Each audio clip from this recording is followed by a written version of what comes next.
आपको भी अस्थमा नाम सुन के डर लगता है? अस्थमा अंडरस्टैंड करने में प्रॉब्लम होता है? जब अस्थमैटिक अटैक आए तो क्या करना चाहिए, कैसे करना चाहिए, किस वजह से अस्थमैटिक अटैक आता है, अस्थमैटिक अटैक क्यों आता है, क्या पैथोजेनेसिस है और हम उसे कैसे ट्रीट कर सकते हैं, आइए जानते हैं हम इस अस्थमा में। सबसे पहले what do you mean by the asthma, कि अस्थमा एक्चुअली है कि तो है क्या, राइट? तो अस्थमा क्या है बच्चों? Asthma is your the chronic inflammatory disease. क्या है बच्चों ये अस्थमा? क्या है हमारा? क्रोनिक इन्फ्लेमेटरी डिसीज है। किसका क्रोनिक इन्फ्लेमेटरी डिसीज है? तो भाई अस्थमा किसका डिसऑर्डर है आपका और किसका डिसीज है? तो अस्थमा हमारा लंग्स डिसऑर्डर है और लंग्स का काम क्या है हमारा? ब्रीदिंग करवाना, गैसेस एक्सचेंज करना। तो अब अस्थमा में क्या होता है? Asthma is your the chronic inflammatory disease. अब इन्फ्लेमेशन आया यानी क्या, वहाँ पे पर्टिकुलरली स्वेलिंग होंगी, पेन होगा, कैलर होगा एंड डॉलर होगा, ये all thing is presenting in there. तो asthma is your the what? Chronic inflammatory disease of airway pathway. किसका है भाई? एयरवे पाथवे का ये क्रोनिक डिसीज है। अब यहाँ पे क्या होता है एयरवे पाथवे में पर्टिकुलरली, कि जो हमारा एयरवे पाथवे जहाँ से हम ब्रीदिंग इन और आउट करते हैं, वो जो पाथवे ना इसके अंदर क्या होता है कि नैरो हो जाता है, शॉर्ट हो जाता है। ये जो पाथवे वो क्या होता है? नैरो होता है, शॉर्ट हो जाता है। एंड वो क्या कॉज करता है उसके बाद? The causing the recurrent episode of your the wheezing, breathlessness, chest tightening, cough. ये जो सारे सिम्टम्स है ये मैक्सिममली ऑकर होते हैं at the night as well as your the early in morning. This is your the asthma. Asthma कौन सा disease है भाई हमारा? तो अस्थमा हमारा लंग डिसीज है। It is definitely inflammation chronic होगा, लेकिन ये हमारा अस्थमैटिक जो अटैक है वो पर्टिकुलरली हमारा क्या होता है? टेम्पररी हमारा होता है। अब डेफिनेशन की बात करें तो अस्थमा जो है हमारा, हमने तो बता ही दिया कि क्रोनिक इन्फ्लेमेटरी डिसीज है ऑफ एयरवे कैरेक्टराइज्ड बाय। अब ये जो प्रॉब्लम क्रिएट हो रहा है, अस्थमा जो क्रिएट हो रहा है, ये किसके वजह से हो रहा है? Because of your the airway hyper responsiveness, reversible bronchoconstriction, inflammation of your the bronchi mucosal and your the excess mucus secretion. अब ये जो रीजन बताए कि आपको पता है कि ब्रोंकोकॉन्स्ट्रिक्शन होगा तो ब्रोंकाइल स्मूथ मसल आपकी कॉन्ट्रैक्ट हो जाएंगी। अगर ब्रोंकाइल स्मूथ मसल आपकी कॉन्ट्रैक्ट हुई तो ऑटोमेटिकली हमारा क्या होगा कि जो एयरवे पाथवे वो कम हो जाएगा। दूसरा हमारा इन्फ्लामेशन ऑफ ब्रोंकाइल। अगर ब्रोंकाइल को इन्फ्लामेशन हुआ तो वहाँ पे स्वेलिंग आएंगी। स्वेलिंग आने की वजह से जो इंटरनल हमारा पर्टिकुलरली पाथवे वो हमारा क्या हो जाएगा? कम हो जाएगा। As well as your the mucus secretion is takes place there. अब जब क्लासिफिकेशन की बात करेंगे हम, जब बच्चों हम उसकी क्लासिफिकेशन की बात करते हैं तो इस क्लासिफिकेशन हमारे पर्टिकुलरली अलग अलग टाइप्स के होते हैं। क्लासिफिकेशन हमारे अलग अलग टाइप्स के होते हैं। जो क्लासिफिकेशन आप इंट्रिंसिक फैक्टर और एक्सट्रिंसिक फैक्टर के थ्रू भी कर सकते हो। अब ये जो मैंने क्लासिफिकेशन किया है, ये क्लासिफिकेशन किया है based on your the etiology. Okay, based on your the etiology के बेसिस पे पर्टिकुलरली हमने ये क्लासिफिकेशन किया है, राइट। अब ये जो इटियोलॉजी है हमारी, ये जो पर्टिकुलरली हमारी क्लासिफिकेशन है on the basis of your the etiology. अब ये जो क्लासिफिकेशन है, सबसे पहला जो क्लास है उसके अंदर हमारे 5 क्लास है। एक allergic, non allergic, mix asthma, occupation asthma and your the exercise. अब एलर्जिक अस्थमा में क्या है? मैक्सिमम पेशेंट को पर्टिकुलरली एलर्जी होती है, जैसे कि dust, pollen grain, animals, food allergen. Okay, बहुत से लोगों को फूड एलर्जन ज़्यादा होता है। ब्रिंजल ले लो, एग खाने के बाद उनको सडनली अस्थमैटिक अटैक आ जाता है और वो ट्रिगर हो जाते हैं, मतलब उस एलर्जन से वो ट्रिगर हो जाते हैं। उसको बोलते हैं हम एलर्जिक अस्थमा, जिसको हम बोलते हैं extrinsic asthma. Second one non allergic, मतलब क्या? पर्टिकुलरली ये जो अस्थमा है ये हमारा फूड खाने से नहीं होता है, एलर्जन से नहीं होता। ये पर्टिकुलरली हमारा होता है stress, cold air, infection, smoke and exercise. It is responsible for that. तो उसको बोलते हैं हम नॉन एलर्जिक अस्थमा। अब नॉन एलर्जिक अस्थमा पर्टिकुलरली आपका क्लियर हो गया। ओके, किस किस चीज से ट्रिगर हो रहा है। Third one is your the mix यानी क्या? It is your the combination of your the extrinsic and your the intrinsic factor. चौथा है हमारा ऑक्यूपेशन। यदि हम इस ऐसे जगह पे काम कर रहे हैं जहाँ पे केमिकल के फ्यूम्स ज़्यादा निकल रहे, डस्ट ज़्यादा हो रहे, कॉटन डस्ट ज़्यादा निकल रहे, at that time there the higher chances to the occurring asthma. आपको सिंपल बात बताओ कि अस्थमा जो ऑकर होता है because of your the allergen, और जो एलर्जन है पर्टिकुलरली वो है हमारा एक्सट्रिंसिक भी है और इंट्रिंसिक भी, ये दोनों फैक्टर हमारे रिस्पॉन्सिबल है। And the next one is your the fifth one, the heavy exercise induce the asthma. जब हम एक्सेस अमाउंट में जब एक्सरसाइज कर लेते हैं फिजिकल एक्टिविटी कर लेते, there is also chances for your the occurring breathlessness and chest tightening होने के चांसेस सबसे ज़्यादा वहाँ पे पर्टिकुलरली हमारे देखने मिलते हैं। अब जो नेक्स्ट बात करेंगे बच्चों, हम जो नेक्स्ट बात करेंगे वो है हमारी इटियोलॉजी की। जो नेक्स्ट बात कर रहे हैं बच्चों, हम वो बात कर रहे हैं हमारी इटियोलॉजी की कि क्या रिस्पॉन्सिबल है, कौन से फैक्टर है जो हमारे अस्थमा कॉज करते हैं। तो there are your the 6 types: genetic factor, second environmental factor, third one respiratory factor, fourth one is your the drug induce factor, fifth one is your the occupational exposure and six one is your the other trigger. तो क्या क्या trigger करता है बच्चों, हम one by one देखेंगे। तो सबसे पहला जो है हमारा that is your the genetic factor. अब genetic factor means what, it is asthma is also the historically part, मतलब हेरिडेटरी पार्ट भी बोल सकते हो। आपकी फैमिली हिस्ट्री है, यदि पेरेंट्स को यदि अस्थमा है तो it will be the chances for your the occurring to the child. अब इसमें क्या होता है, एट्रोपी। एट्रोपी होना यानी क्या, एट्रोपी होना यानी क्या बच्चों बताओ, कि ये इसकी जो पर्टिकुलरली सेल की साइज है ना वो क्या हो जाती है, श्रिंक हो जाती है, स्मॉल हो जाती है एट्रोपी के अंदर। सेकंड वन फैक्टर है हमारा इन्वायरमेंटल फैक्टर, जो सबसे ज़्यादा अफेक्ट करता है अस्थमा के अंदर, इन्वायरमेंटल फैक्टर। सर अब इन्वायरमेंटल फैक्टर की बात करो तो इन्वायरमेंटल फैक्टर कैसे अफेक्ट करता है, तो भाई डस्ट है। डस्ट जब पर्टिकुलरली जाती है लंग्स के अंदर, the suddenly getting start the sneezing, उसके बाद डस्ट हमारा तुरंत हिस्टामाइन को रिलीज करता है। हिस्टामाइन को रिलीज किया तो स्मूथ मसल आपके कॉन्ट्रैक्ट हो जाते हैं। जैसे कि पोलन है, स्मोक है, एयर पोल्यूशन है, पेट के हेयर है, जैसे कि कैट हुआ, डॉग हुआ, उनके जो हेयर है ना वो भी आपको अफेक्ट करते हैं, एलर्जी प्रोड्यूस करते हैं। बहुत से लोगों को तो हमारे जो ग्रास है, कांग्रेस ग्रास, उसकी भी एलर्जी होती है, बहुत सारे है। और ये एलर्जी डिटर्मिनेशन करना it is your one of the major task. Third one is your the respiratory infection. अगर किसी को वायरल इन्फेक्शन हुआ है या कॉमन कोल्ड है, that is also responsible for occurring asthma, वो भी ट्रिगर हो जाएगा। जैसे ड्रग इंड्यूस, कुछ NSAID जो स्पेशली द एस्प्रिन, ओके, कुछ NSAID है स्पेशली द एस्प्रिन और beta blocker drug which having responsible for occurring asthma. Next one is your the occupational exposure. जैसे मैंने बताया कि केमिकल इंडस्ट्री से निकलने वाले फ्यूम्स, सम केमिकल्स रिएक्शन से निकलने वाले fumes is also the triggering of your the asthma. And six one is your the other trigger.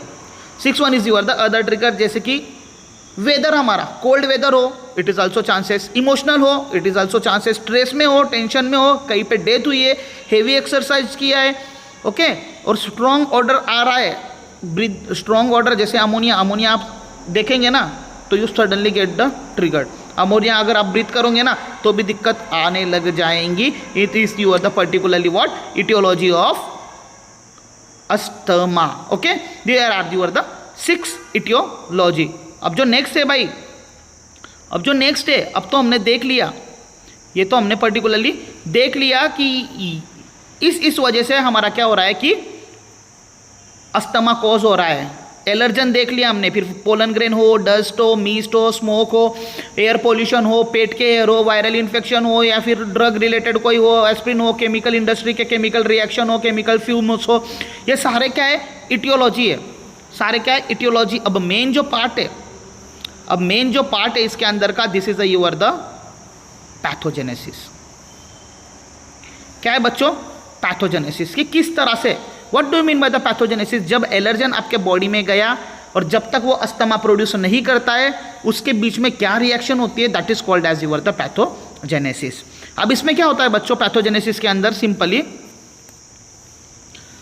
Pathogenesis के अंदर क्या होता है बच्चों कि exposure of your the allergen. आपका जो एलर्जन है वो बार बार क्या हो रहा है कि आपका जो एलर्जन है बार बार क्या हो रहा है कि आपके बॉडी में एंटर कर रहा है, एक्सपोज हो रहा है, ट्रिगर कर रहा है, ओके। और वो कहाँ पे उसका होस्टिंग का है, आपको पता है कि ये कौन सा डिसीज है, कौन से ऑर्गन का डिसीज है, तो लंग्स का। तो लंग्स क्या है, उसकी प्राइमरी साइड है, लंग्स पे जाके ही सबसे पहले ट्रिगर करेगा। जैसे ही लंग्स के अंदर गया तो पर्टिकुलरली वो क्या करेगा, the activation of your the immuno system को एक्टिवेट कर देगा। अब बाहर से एलर्जन आया, एलर्जन क्या है हमारा, एंटीजन है।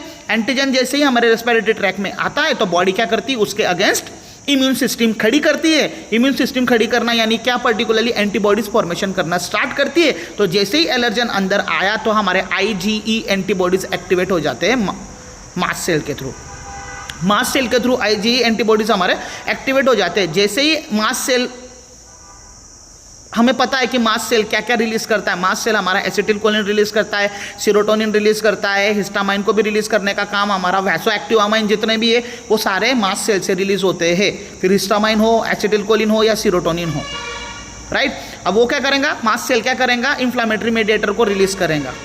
क्या करेगा, इन्फ्लामेटरी मेडिएटर को रिलीज करेगा मास्ट सेल के थ्रू। जैसे मैंने बोला हिस्टामाइन हुआ, ल्यूकोट्रिन हुआ, प्रोस्टाग्लैंडिन हुआ, ये मास्ट सेल के थ्रू ही हमारा पर्टिकुलरली क्या होगा, रिलीज होगा। और जैसे वो वहाँ पे रिलीज होगा स्पेसिफिक साइट पे, तो ये सारे जो केमिकल मेडिएटर है ये रिस्पॉन्सिबल है पर्टिकुलरली स्मूथ मसल को कॉन्ट्रैक्ट करने के लिए, स्मूथ मसल को कॉन्ट्रैक्ट करने के लिए। और ये एलर्जन कहाँ है, हमारा रेस्पिरेटरी ट्रैक में आया, ब्रोंकाइल में ही फंसा है। तो अगर ब्रोंकाइल में अगर वो फंसा है, वहाँ पे हमारा केमिकल मेडिएटर जा रहा है, तो केमिकल मेडिएटर वहाँ पे जब जाएगा तो वहाँ के स्मूथ मसल को ऑटोमेटिकली हिस्टामाइन, ल्यूकोट्रिन और प्रोस्टाग्लैंडिन को रिलीज करके उसका जो पाथवे उसको क्या कर देगा, कॉन्स्ट्रिक्शन कर देगा और नैरोइंग कर देगा। नेक्स्ट वन वही है, ब्रोंको कॉन्स्ट्रिक्शन इज ऑकरिंग। जितने भी स्मूथ मसल से ब्रोंकाई के वो क्या हो जाएंगे, हमारे कॉन्स्ट्रिक्शन हो जाएंगे, because of your the mast cell ने जो केमिकल मेडिएटर रिलीज किया है, they having responsible for your the constriction of your the bronchi. Next one, जैसे ही आपके न्यूरोट्रांसमीटर रिलीज हुए, जैसे केमिकल मेडिएटर रिलीज हुए, तो पर्टिकुलरली वहाँ पे क्या हो जाएगा, इन्फ्लामेशन स्टार्ट हो जाएगा, स्वेलिंग स्टार्ट हो जाएंगी। और उसके बाद क्या होगा कि एक्सेस अमाउंट में म्यूकस सिक्रेशन स्टार्ट हो जाएगा। म्यूकस सिक्रेशन जैसे बढ़ते जाएगा तो इनर जो हमारा पाथवे वो और ब्लॉक होना स्टार्ट हो जाएगा because of your the mucus secretion.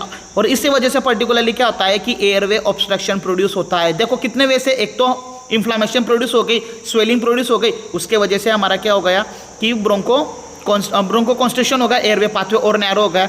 उसके बाद क्या हो रहा है कि जो स्मूथ मसल ने कॉन्ट्रैक्ट किया और एयरवे पाथवे नैरो हो गया। उसके बाद वहाँ पे hyper secretion of mucus membrane हो गया, तो और हमारा क्या हो गया, पर्टिकुलरली वो नैरो हो गया। तो तीनों चीज़ें रिस्पॉन्सिबल है, इन्फ्लामेशन भी रिस्पॉन्सिबल है, ब्रोंकाइल कॉन्स्ट्रिक्शन भी रिस्पॉन्सिबल है, and your the mucus membrane is also responsible, जो कि हमारा एयरवे पाथवे उसको क्या करते जाता है, कम एंड रिड्यूस करते जाता है। This is your the pathogenesis. अब सिम्टम्स की बात करें तो सिम्टम्स हमने पहले और ऑलरेडी डिस्कस कर चुके कि किस टाइप के सिम्टम्स होते हैं। तो विजिंग होता है, शॉर्टनेस ऑफ ब्रीदिंग होती है, चेस्ट टाइटिंग होता है और कफ होता है, specially in your the night.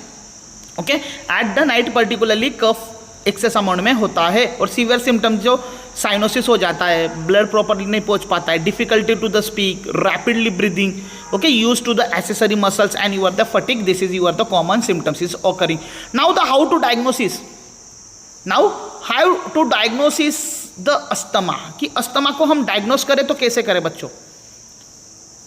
Asthma को अगर हमें डायग्नोस करना है तो कैसे डायग्नोस करें, तो सबसे पहले तो जिस तरह से मैंने बताया है कि ये हमारा जेनेटिकली भी होता है, हेरिडिटिकली भी हमें गिफ्ट मिलता है पेरेंट्स के थ्रू। तो आप हिस्ट्री देख लो, पेरेंट्स की कोई हिस्ट्री है या आपकी कोई हिस्ट्री है पहले की, तो वो देख लो।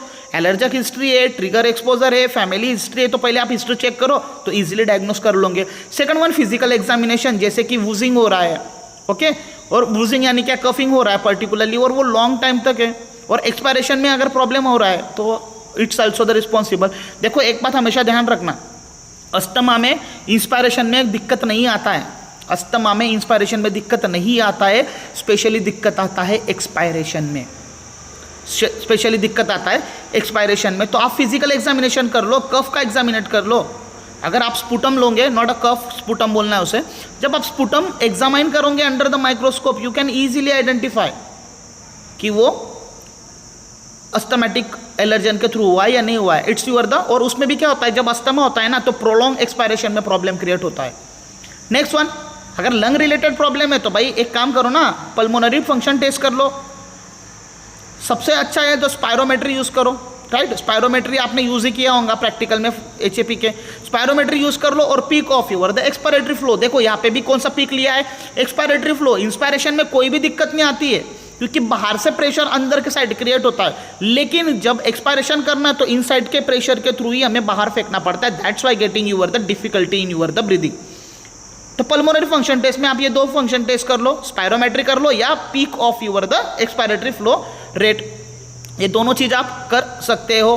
स्पायरोमेट्री में क्या करना है, आपको एयर फ्ले जो मेजर करना है, जो ऑब्स्ट्रक्शन हुआ है हमारा एयर फ्लो, आपको स्पायरोमेट्री बता देगा।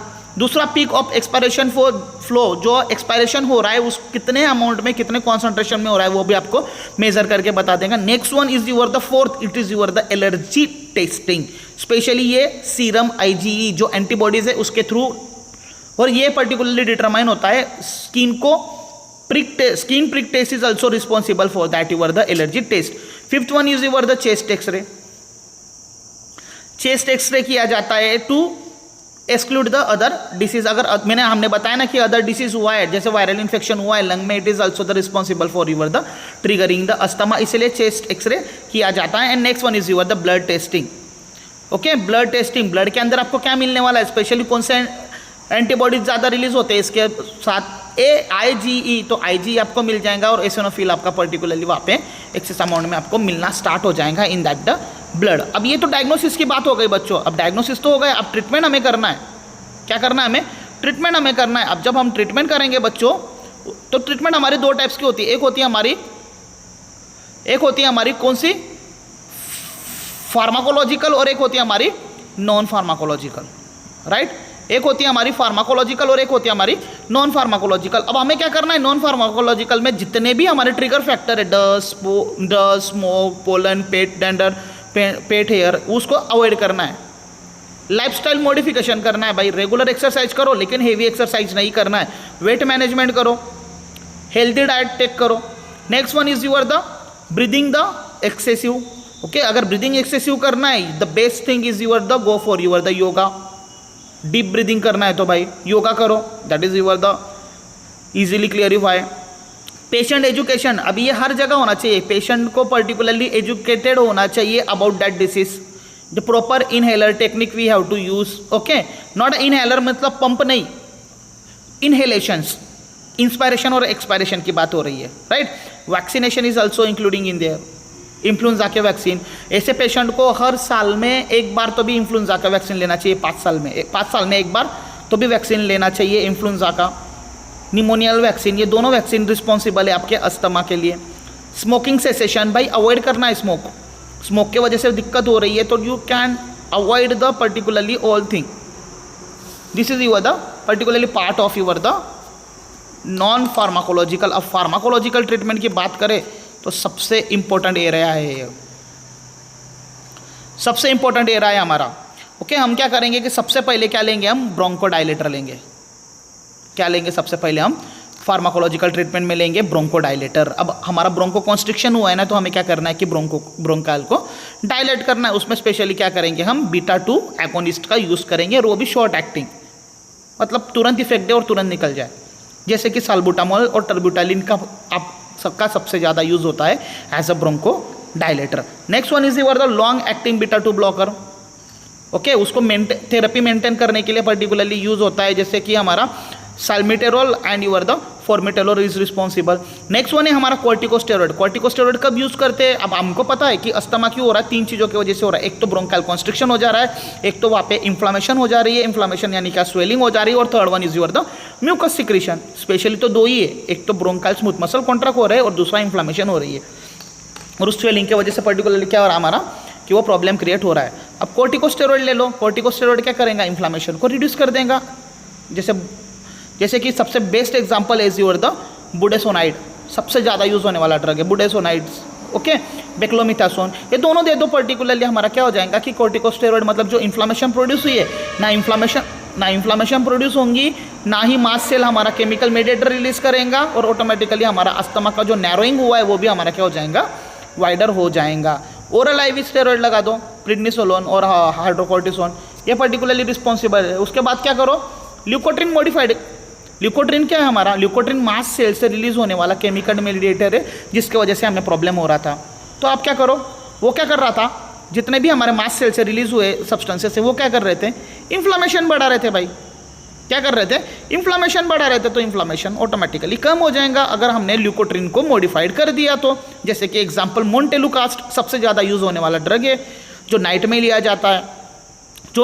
जाता है, मोन्टेलुकास्ट सबसे ज़्यादा यूज़, जब फीवर और जब कोल्ड कंडीशन एक्सेस अमाउंट में हो तो नाइट में मोन्टेलुकास्ट लिया जाता है। और next one is your the zafirlukast, ये दोनों पर्टिकुलरली लिए जाते हैं। ये क्या काम करते हैं कि ल्यूकोट्रिन को मॉडिफाइड करते हैं। Next one anticholinergic drug. Cholinergic drug हमेशा क्या करता है, ब्रोंको कॉन्स्ट्रिक्शन करता है, स्मूथ मसल को कॉन्ट्रैक्शन करता है। अगर स्मूथ मसल कॉन्ट्रैक्शन से हमारा अस्थमा हो रहा है तो हम क्या करेंगे कि ब्रोंकोडायलेटर यूज कर लेंगे। जो एंटीकोलिनर्जिक ड्रग है हमारा, ओके, जो एंटीकोलिनर्जिक ड्रग है हमारा इप्राट्रोपियम और टायोट्रोपियम, ये हमारा ब्रोंकाइल स्मूथ मसल्स को जो कॉन्ट्रैक्ट हुआ है उसको क्या करते हैं, डायलेट करने का काम करते हैं, रिलैक्स करने का काम करते हैं और आपका जो पाथवे है पर्टिकुलरली वो वाइडर करने का काम करते हैं। Next one mast cell stabilizer. By leukotriene को क्यों स्टेबिलाईज करना, डायरेक्टली मास सेल को ही स्टेबिलाईज कर देंगे ना। क्रोमालाइनिंग सोडियम देके हम क्या करेंगे कि वो मेडिएटर को रिलीज करने से ही बंद कर देंगे। अगर वो मेडिएटर रिलीज नहीं होंगे तो ऑटोमेटिकली हमारा क्या होगा कि वो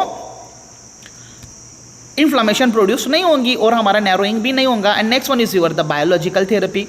बायोलॉजिकल थेरेपी में क्या कर सकते हैं, use the severe allergic asthma. ये कब यूज करना है बायोलॉजिकल थेरेपी, जब सीवियर हो, बहुत ज़्यादा एक्सेस अमाउंट में हो, जब ड्रग का यूज ही नहीं हो रहा है, पर्टिकुलरली पंप भी नहीं यूज कर पा रहा है, at that time we have to use the severe allergic asthma. जैसे उसका एग्जांपल है ओमलिजुबोम, ओके। जैसे कि हमने देखा था पीछे जब कोविड हुआ था ना, कोविड के टाइम भी हम टोस्लिजुमब करके इम्यूनोसप्रेसेंट ड्रग प्रोवाइड करते थे, इम्यूनोसप्रेसेंट ड्रग प्रोवाइड किया जाता था। This is your the biological therapy.